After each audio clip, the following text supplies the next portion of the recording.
ઉપવાસમાં ખાઈ શકાય તેવા ફરારી ભજીયા બનાવવા માટે મેં અત્યારે આ રીતે પોટેટોને છીણી લીધું છે. તો મોટા કાણાવાળી છીણીમાં જ આપણે છીણી લઈશું.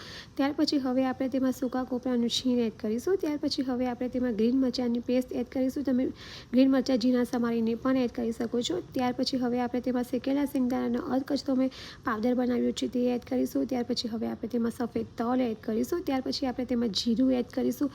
ત્યાર પછી હવે આપણે તેમાં સેંધવ મીઠું એડ કરીશું. ત્યાર પછી હવે આપણે થોડી સુગર એડ કરીશું. ત્યાર પછી હવે આપણે તેમાં થોડો લીંબુનો રસ એડ કરીશું અને રાજગરાનો લોટ એડ કરીશું.